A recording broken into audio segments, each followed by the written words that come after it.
For any advertisements, contact us 9885272720. నా పేరు దోమల నాగేంద్ర, ఎనర్జీ వాస్తు ఎక్స్పర్ట్. చాలామంది నన్ను అడుగుతున్న ప్రశ్న, దానికి సమాధానంగానే ఈ వీడియో చేస్తున్నాను. ఏం ప్రశ్న అంటే, సార్ డిగ్రీల ప్రకారం ఇల్లు కట్టాలి అంటే ఏ విధంగా కట్టాలి సార్ అని అడుగుతూ ఉంటారు. సో డిగ్రీల ప్రకారం మీరు ఇల్లు కట్టాలని అనుకున్నప్పుడు మీ ఇంటి స్థలం ఏ విధంగా ఉండాలి, ఎలాంటి సందర్భాల్లో డిగ్రీకి అనుకూలంగా ఇల్లు కట్టాలి, ఎలాంటి సందర్భాల్లో డిగ్రీకి లేకుండా అంటే డిగ్రీని చూసుకోకుండా మీరు రోడ్డును బేస్ చేసుకొని ఇల్లు ఎలా కట్టాలో ఈ వీడియోలో మీకు పూర్తి క్లారిటీ ఇస్తున్నాను. మీరు చూడండి, ఇక్కడికి వచ్చేసి ఇది ఈస్ట్ అండి, తూర్పు. ఇది తూర్పు రోడ్ ఉంది. మీరు ఇక్కడ చూసినప్పుడు 1 2 3 4 5 6 1 2 3 4 5 6 ఇవన్నీ హౌజెస్ అండి, ఇల్లులు ఉన్నాయి లేదా ఫ్లాట్స్ అనుకోండి. సో దీంట్లో మీకు డిఫరెంట్గా ఒక హౌస్ కనబడుతూ ఉంటుంది. అది ఏంటి అంటే నెంబర్ 2. ఇగో ఇది చాలా డిఫరెంట్గా ఉందండి. కానీ డిఫరెంట్గా ఉంది, కానీ ఆ వ్యక్తి ఏం చేశాడంటే వాస్తు పండితుల్ని పిలిచి, సో ఎక్స్పర్ట్స్ని పిలిచి ప్లాన్ తీసుకొని తూర్పుకు అనుకూలంగా ఇల్లు కట్టాడు. చూడండి, ఇంటిని ఇలా ట్విల్ట్ చేసి అంటే ఈస్ట్ ఇటువైపు ఉంది కాబట్టి దాన్ని ఇలా ట్విస్ట్ చేసి ఇంటి నిర్మాణం చేశాడు. ఎప్పుడైతే ఈ విధంగా తిప్పేసి ఇంటిని కట్టాడో ఎలాంటి ఫలితం వస్తుందో మీరు చూడండి.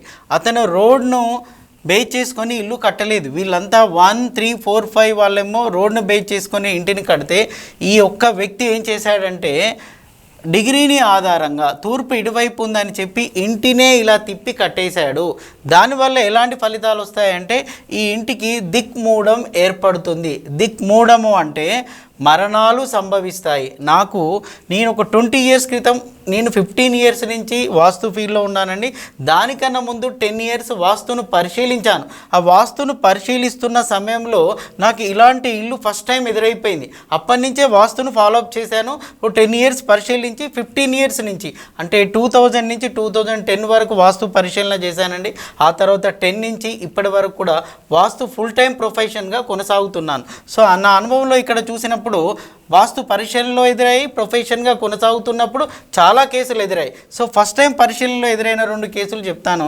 ఇదొక కేసు, నాకు దగ్గర మిత్రుడండి. అతడు ఈ ఇంటిని కొన్నాడు. ఒక వ్యక్తి ఇంటిని అమ్మేస్తే కొన్నాడు. ఎందుకంటే తక్కువ రేటుకు అమ్మేశాడు, సో చీప్గా వస్తుందనే ఉద్దేశంతో తను కొన్నాడు. అతనికి అప్పుడు నాకు పరిశీలనలో ఉన్నాను కాబట్టి ఏం సజెస్ట్ చేయలేదు అతనికి. సో అతను ఇది కొనేసిన తర్వాత 1 ఇయర్ తర్వాత చనిపోయాడండి. సో ఆ తర్వాత సంవత్సరీకం తర్వాత నేను వెళ్ళినప్పుడు ఆ ఇంట్లో కిరాయికున్న వ్యక్తి కూడా ఒకతను చనిపోయాడు. అప్పుడు గ్రహించాను ఏంటి అంటే ఆ ఇంటి కట్టిన ఇంటి ఓనర్ చనిపోయాడు. ఇంటి ఓనర్ కుమారుడు చనిపోతే ఆ ఇంటిని అమ్మడం జరిగిందట. ఇతను కొన్న తర్వాత 11 మంత్స్కి ఇతను చనిపోయాడు. సంవత్సరీకం తర్వాత ఆ ఇంట్లో ఉన్న రెంట్ వ్యక్తి కూడా చనిపోవడం జరిగింది. కారణం ఏంటి అంటే దిక్మూఢం ఏర్పడింది. సో దీని మూలంగా ఏమవుతుంది అంటే ఇది వెన్నుపోటుతో సమానం. చూడండి, ఇది వెన్నుపోటు అంటాం అనమాట. దీన్ని వెన్నుపోటు అంటాం. ఇది ఇంటికి వెన్నుపోటు, ఇది ఇంటికి వెన్నుపోటు, ఇంటికి వెన్నుపోటు, చుట్టూ రౌండ్గా అన్ని ఇంట్లకు వెన్నుపోటుగా మారిపోయింది. సో వీరికి మధ్య ఎప్పుడు ఘర్షణలు జరుగుతూనే ఉంటాయి. ఇది ఘర్షణను సృష్టిస్తుంది. చూడండి, ఈ కోణము ఈ టచ్ అయినప్పుడు ఘర్షణను సృష్టిస్తూ ఉంటుంది. ఎప్పుడు గొడవలు అవుతూనే ఉంటాయి. ఈ ఇంట్లో గొడవలు అయినప్పుడు వీళ్ళంతా తొంగి చూస్తూనే ఉంటారు. వీళ్ళ గొడవలు అవుతూ ఉంటాయి. ఈ ఇంటి వల్ల వీరి గొడవలు, ఈ ఇంటి వల్ల వీరి గొడవలు, రౌండ్గా గొడవలు అవుతూ ఉంటాయి. దీని మూలంగా చుట్టూ ఉన్న వారికి కూడా శుభం జరగదు, ప్రశాంతంగా ఉండలేరు, ఎప్పుడు గొడవలు అవుతూ ఉంటాయి. కావున ఏం చేయాలి అంటే ఇలాంటి సందర్భంలో డిగ్రీస్కి అనుకూలంగా కాకుండా రోడ్డుకు అనుకూలంగా నిర్మాణము చేసుకోవాలి. ఇక్కడ చూడండి, ఇతను రోడ్డుకు అనుకూలంగా నిర్మించాడు, ఇతను రోడ్డుకు అనుకూలంగా నిర్మించాడు, ఇతను కూడా రోడ్డుకు అనుకూలంగా నిర్మించాడు. కాబట్టి మీరు కూడా ఈ విధంగానే ఇంటిని కట్టుకోవడం వల్ల మంచి ఫలితాలు వస్తాయి. ఇలా కట్టేసుకోవాలండి. అంతేగాని తూర్పు ఇటువైపు ఉందని మీరు తిప్పి కట్టారనుకోండి, దిక్మూఢం ఏర్పడే అవకాశం ఉంది. చూస్తే లోపల వాస్తు అంతా బాగానే ఉంటుందండి, చాలా బాగుందండి, వాస్తు పండితులు వస్తారు, బాగుందని చెప్తూ వెళ్తారు. కానీ ఇక్కడ జరుగుతుంది ఏంది, దిక్మూఢం ఏర్పడింది. మరియు అన్ని ఇంట్లోకి అది వెన్నుపోటుగా మారిపోయింది. దీనికి అది వెన్నుపోటు పొడుస్తుంది, అది దీనికి వెన్నుపోటు పొడుస్తుంది. సో డిఫరెంట్ సబ్జెక్ట్ అండి. ఈ దిక్మూఢం ఏర్పడకుండా చూసుకోండి. ఈ మధ్య చాలామంది డిగ్రీస్ ఫాలోఅప్ చేస్తున్నారు, చాలా మంచిదే. కానీ డిగ్రీస్ ఫాలోఅప్ చేసే స్థాయిలో ఇలాంటివి వస్తాయి. వాళ్ళు ప్లాన్లు తీసుకుంటున్నారు అకార్డింగ్ టు డిగ్రీస్. చాలా ఎక్స్పర్ట్ అండి, మాకు ఇచ్చాడండి, అతను చాలా అనుభవం ఉన్న వ్యక్తి, చాలా ఇల్లులు పరిశీలించాడు. సో అందుకే ఈ డిగ్రీస్ ఇలా తిరిగి ఉంది కాబట్టి చాలా బ్రహ్మాండంగా కట్టుకున్నాను అంటున్నాను. సో ఇక్కడ డిగ్రీస్లో కట్టడమే కాదు, అనుభవము కూడా ఉండాలి.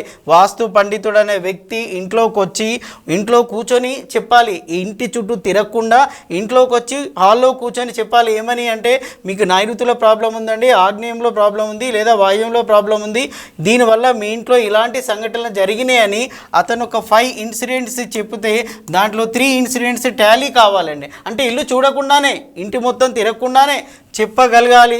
మళ్ళీ ఇల్లు చూపిస్తూ చెప్పాలి. నేను చెప్పాను కదండి, ఆగ్నేయంలో ఈ ప్రాబ్లం అంటే మీ అమ్మాయికి ప్రాబ్లం అన్నాను. మరి ఆ ఇంట్లో అమ్మాయికి ప్రాబ్లం ఉందో లేదో తనకు తెలియదు, కానీ తను చూసి ఇంట్లో కూర్చొని చెప్పడమే వాస్తు పండితుడి నిజమైన లక్షణము, అదే అనుభవం ఉన్న లక్షణం. కానీ కొంతమంది ఏం చేస్తున్నారంటే, ఇప్పుడిప్పుడే వాస్తు ఫీల్డ్లోకి వచ్చేసి సో ఈ ప్లాన్ ఇలా గీస్తూ ఉంటారండి. ఈ ప్లాన్ గీసేసి ఇక్కడ శక్తి చక్రాన్ని పెట్టేసి, ఇగో ఈ కోణం ఇలా ఉంది, ఈ కోణం ఇలా ఉంది, ఇక్కడ ఇలా ఉంది అండి, మీ ఇంట్లో ఇలా ఉన్నాయి కాబట్టి ఇవి ఇలా జరిగే అవకాశం ఉంది, ఉండే అవకాశాలు ఉన్నాయని చెప్పి ఇల్లులను కూలగొట్టిస్తున్నారు, మార్పులు చేపిస్తున్నారు, లక్షలు ఖర్చు పెట్టిస్తున్నారు. కారణం వీళ్ళకు అవగాహన రాహిత్యము, చెప్పిన వారికి అవగాహన రాహిత్యము. అది యజమాని గమనించాలి. నిజమైన వాస్తు పండితుడు, వాస్తు ఎక్స్పర్ట్ ఏం చేస్తాడు, ఇంట్లో ఉండి ముందే చెప్తాడు ఇవి ప్రాబ్లం ఉందని, వెళ్ళి చూపిస్తాడు. తను చూడకుండా చెప్పి చూపించే వ్యక్తే నిజమైన వాస్తు పండితుడు. అది ఎలా వస్తుందంటే అనుభవము ద్వారా వస్తుంది. కానీ ఇప్పుడు వస్తున్న వారు ఈ మధ్య 2-3 ఇయర్స్ 5 ఇయర్స్ నుంచి వాస్తు చెప్తున్నవారు పూర్తి డీప్ అవగాహన లేకుండా ఏం చేస్తున్నారు, కోచింగ్లోకి వెళ్తున్నారు. అక్కడ చెప్పిన దాన్ని తీసుకొచ్చి ఇక్కడ అప్లై చేస్తూ ఈ ఏరియాలో ఇది ఉంది, ఈ ఏరియాలో ఉందండి, దాన్ని కట్ చేపిస్తున్నారు. లక్షలు ఖర్చు పెట్టిస్తున్నారు. కొందరైతే వీళ్ళే పని చేయదని చెప్తున్నారు. సో తస్మాత్ జాగ్రత్త. అలాంటి వారి విషయంలో అనుభవం ఉందా లేదా చూడండి. వాళ్ళ మాటలతో తెలుస్తుంది, వాళ్ళు చేసే చేష్టలతో కూడా తెలుస్తూ ఉంటుంది. ఫుల్ టైమరా కాదా కూడా గమనించండి. ఇలాంటి పొరపాట్లు చేయొద్దండి. సో ఇక్కడ చూస్తే ఇక్కడ డిగ్రీస్ పనిచేయవండి, ఈ రోడ్ బేస్ చేసుకొని వెళ్ళిపోవాల్సి ఉంటుంది. మరొక ముఖ్యమైన అంశం అండి, అందరు నాకు అడుగుతూ ఉంటున్నారు, కామెంట్ చేస్తూ ఉన్నారు, సార్ ఇప్పుడు మధ్య ద్వారాలు మంచివట అని చెప్పేసి కొన్ని ఇళ్ళకి వెళ్తే ఈ మూల ద్వారాన్ని తీసేసి మధ్య ద్వారాలు పెడుతున్నారు, మూల ద్వారాలన్నీ కట్ చేస్తున్నారు. అదొక ఉద్యమంగా మారిపోయింది. సో పూర్వకాలంలో చేసిన వారు తప్పిదాలండి అని చెప్పేసి మధ్య ద్వారాలే ఉత్తమం అని చెప్పి కొంతమంది చెప్తూ ఉంటే, ఈ అమాయక పక్షులు ఏం చేస్తున్నారు అంటే మొత్తం తీసేసి మధ్య ద్వారాలు పెడుతూ ఉన్నారు. నేను దానికి క్లారిటీ ఇస్తాను. సో ఈ మధ్య ద్వారాలు పెట్టాలని చెప్పేవారు కూడా ఆధారంగా పూర్వకాలంలో కట్టిన ఇళ్లను చూపిస్తున్నారు. సో ఇది పూర్వకాలంలో కట్టిన ఇల్లండి. సో దానికి 30-40 ఇయర్స్ 50 ఇయర్స్ బ్యాక్ కట్టిన ఇళ్ళకు ఈస్ట్ నార్త్ సౌత్ వెస్ట్ మధ్య ద్వారాలే ఉండేటివి. అంతేందుకండి, ఇప్పుడు కడుతున్న టెంపుల్స్ కూడా వెళ్ళి చూడండి, అవి మధ్య ద్వారాలే ఉంటాయి. మరి ఇల్లులకి ఎందుకు మూల ద్వారాలు ఉంటాయి, టెంపుల్స్కి ఎందుకు మధ్య ద్వారాలు ఉంటాయి? పూర్వకాలంలో కట్టిన ఇల్లులకి ఎందుకు మధ్య ద్వారాలు ఉన్నాయి, ఇప్పుడున్న వాటికి మధ్య ద్వారాలు ఎందుకు లేదు అంటే ఇక్కడ తేడా చూడండి. ఈ టెంపుల్ గురించి చెప్తాను. ఈ టెంపుల్ చూడండి, నార్త్ 0 డిగ్రీస్లో ఉంటుందండి, ఈస్ట్ వచ్చేసి 90 డిగ్రీస్లో ఉంటుంది. మీరు ఏ టెంపుల్ కన్నా వెళ్ళండి, అలా ఉన్న టెంపులే డెవలప్ అవుతుంది. 99.9% ఈ డైరెక్షన్ చూసి మాత్రమే కడుతూ ఉంటారు. ఇలా ఉన్నప్పుడు మధ్య ద్వారాలు సూట్ అవుతాయి. ఇప్పుడు ఇక్కడ ఒక మధ్య ద్వారం పెట్టారనుకోండి టెంపుల్కి, ఇది ఉత్తర ద్వారము 0లో ఉంది, తూర్పు 90లో ఉంది. 100% కరెక్ట్ అండి, 100% కరెక్ట్. సో ఇంటి పూర్వకాలంలో కూడా మీరు ఆ ఇళ్లలోకి వెళ్ళి చూసినప్పుడు డిగ్రీస్ ఈస్ట్ 90, నార్త్ కూడా 0 డిగ్రీస్లో ఉంటుంది. సో అలాంటప్పుడు మంచి ఫలితాలు వస్తాయి. నేను వరంగల్ వాసినండి. వరంగల్లో రామప్ప దేవాలయం చూశాను, కాకతీయ టెంపుల్ దేవాలయంకి వెళ్ళినప్పుడు నా మీద వాస్తు ప్రభావం పడ్డానికి కూడా ఆ టెంపుల్స్ కూడా ముఖ్యమైన కారణమే. రామప్ప గుడి ఇప్పుడు ప్రపంచ ఖ్యాతి గడించింది. అక్కడికి వెళ్ళి నేను స్వయంగా గమనించాను. ఆ టెంపుల్కు రెగ్యులర్ విజిటింగ్ చేస్తూ ఉండేవాడిని. వాస్తు అంటే అక్కడ పరిశీలన చేస్తే చాలా విషయాలు పరిగణలోకి వస్తాయి. అది 1000 ఇయర్స్ క్రితము కట్టిన ఇల్లు, నిన్న మొన్న కట్టింది కాదు. కొంతమంది వాస్తును కామెంట్ చేస్తూ ఉంటారు. This is the best example అండి. 1000 సంవత్సరాల క్రితం కట్టిన ఇల్లు. మీరు రామప్ప గుడికి వెళ్ళినప్పుడు అక్కడ వాస్తును పరిశీలించవచ్చు, వాస్తును చూడవచ్చు, వాస్తును నమ్మాలా వద్ద ఆ టెంపుల్ను చూస్తే తెలుస్తూ ఉంటుంది. చూడండి, 100 ఇయర్స్ క్రితం కట్టారు, 1000 ఇయర్స్ క్రితం కట్టిన టెంపుల్ ఇప్పుడు ప్రపంచ ప్రఖ్యాతి గడించింది. మీరు ఒకసారి చెక్ చేసుకోండి, మీకు అప్పుడు అవునా కాదా తెలుస్తుంది. చూడండి, అది కూడా నార్త్ 0లో ఉంటుంది. అప్పుడు అవకాశాలు ఉండేనండి. ఇప్పుడు ఉన్న వాటికి ఫ్లాటింగ్కి వద్దాం. ఇప్పుడు టెంపుల్ కూడా అలాగే కడతారు. సో మీకు ఇంటికి వద్దాం. ఇంటికి వచ్చిన వాళ్ళు వెంచర్స్ ఎవరైనా నార్త్ 0లో చూసి వెంచర్ చేస్తున్నారా, లేకపోతే ఫ్లాటింగ్ చేస్తున్నారా, ఫ్లాట్లు ఉన్నాయా, ల్యాండ్స్ ఉన్నాయా? సో ఏది కూడా ఆ విధంగా ఫ్లాటింగ్ లేదు. అంటే డిగ్రీస్ చూడరు వారు, వాళ్ళకి ల్యాండ్ ఎలా ఉంటే అలా ఫ్లాటింగ్ చేస్తారు అంతే. సో 30x60, 40x50 అలా ఫ్లాటింగ్ చేసుకుంటూ వెళ్ళిపోతుంటారు. వాళ్ళకు డిగ్రీస్తో సంబంధం లేదు. సో ఈ ఇల్లు కూడా అలాంటిదే. చూడండి, ఈ ఇల్లు తూర్పు రోడ్ ఇలా ఉందండి, కానీ ఇక్కడ దీనికి ఈస్ట్ ఇటువైపు వస్తుంది, ఈస్ట్ ఇటువైపు ఉంది. ఈస్ట్ ఇటువైపు ఉంది, తను కట్టిన ఇండ్లు ఈ విధంగా ఉంది. సో తన ఇల్లు అనమాట ఇక్కడ ఈస్ట్ డైరెక్షన్ ఈ విధంగా ఉంది. సో ఇతనికి మధ్య ద్వారం కనుక మనం ఇక్కడ పెట్టామే అనుకోండి, ఎలాంటి ఫలితం ఉంటుంది, అది ఇక్కడ వచ్చి పడుతుందండి. అంటే ఇక్కడ పెట్టిన ద్వారము తూర్పాగ్నేయ ద్వారంగా మారుతుంది. అది అతనికి చెడు ఫలితాలను తప్పకుండా ఇస్తుంది. ఇప్పుడు ఇంట్లో కిచెన్ నుంచి తూర్పు వైపు ఉన్న డోర్ నుంచి బయటికి పోవడమే తప్పు అని చెప్పేసి దాన్ని క్లోజ్ చేపిస్తున్నాం. ఎందుకు? అది తూర్పాగ్నేయము నీచంగా మారుతుంది, నీచ ద్వారము కాబట్టి. కొంతమంది అది తూర్పు అని సమర్థిస్తున్నారు, కానీ తప్పండి. ఆ ఇంట్లో నెగిటివ్ ఫలితాలు, జ్వరాలు రావినా, సిక్ అయిపోయినా, పెళ్ళిళ్ళు కాకుండా అది క్లోజ్ చేయాల్సిందే. నేను సవరణల గురించి కూడా ఎప్పటికీ ఏం చెప్తూ ఉంటానంటే, నా వీడియోలు చూసి కొందరు ఫోన్ చేస్తున్నారు, సార్ మేము అది సవరించాం, ఇది తీసాం. ఓకే, మంచిదే, కానీ దానికన్నా ముఖ్యమైన పాయింట్ మీ ఇంట్లో ఏ ప్రాబ్లము లేనట్టు. నేను ఆ వీడియోలో చెప్పిన పాయింట్ ఇది కనుక డ్యామేజ్ అయితే సిక్ అయిపోతూ ఉంటారు, అనారోగ్య సమస్యలు, ఆర్థిక ఇబ్బందులు వస్తూ ఉంటాయి. తూర్పాగ్నేయుడు అలాంటిది ఏం జరగలేదనుకోండి, దాన్ని మార్చాల్సిన అవసరం కూడా ఏమీ లేదు. అంటే వీడియోలో చెప్పారని చెప్పి అన్ని మార్పులు చేర్పులు చేస్తున్నామని చెప్పి నాకు ఫోన్లు చేస్తున్నారండి.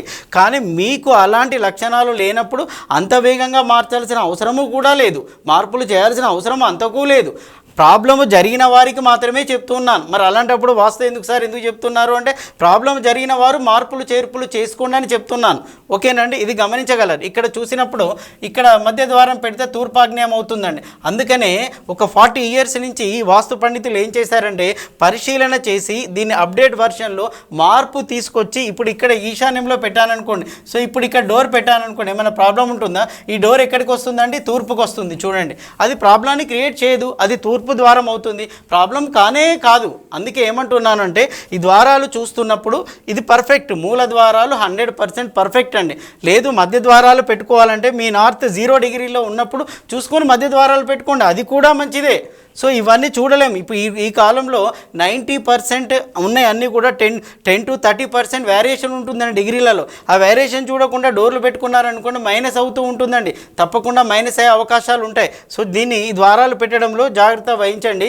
సో మీరు వేరే వాళ్ళు చెప్తున్నారని ఆలోచించకుండా మీ జ్ఞానంతో విజ్ఞానంతో ఆలోచించండి. చెప్పేవారు ఎన్నైనా ఇప్పుడు నేను కూడా అన్నీ చెప్తాను. సో నేను చెప్తున్న దాంట్లో వాస్తవికత ఎంత ఉందో మీ విచక్షణకి వదిలిపెట్టండి, మీ విజ్ఞానంతో ఆలోచించండి. మీరు ఆలోచించి నిర్ణయాలు తీసుకోండి.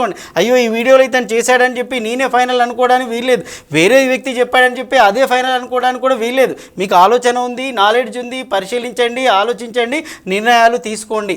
సో మీకు దీంట్లో ఏమైనా సందేహాలు ఉంటే మీ ఇంటి ప్లాన్ విషయంలో కానీ, మీ ఇంటి నిర్మాణంలో కానీ, ప్లాన్ కరెక్షన్లో కానీ, వాస్తు విజిటింగ్ కోసం నా నుంచి సర్వీస్ కావాలనుకుంటే వీడియో మీద ఉన్న నెంబర్ వాట్సాప్ నెంబర్ అండి. దానికి కేవలం మెసేజ్ మాత్రమే పెట్టండి, కాల్ చేయొద్దండి. కాల్ చేస్తే రెస్పాన్స్ ఉండదు, ఓన్లీ మెసేజ్ పెట్టండి. దాన్ని బట్టి మీకు రెస్పాండ్ కావడం జరుగుతూ ఉంటుంది. ఈ వీడియో నచ్చితే లైక్ చేయండి, సబ్స్క్రైబ్ చేయండి, ఛానల్ని షేర్ చేయండి.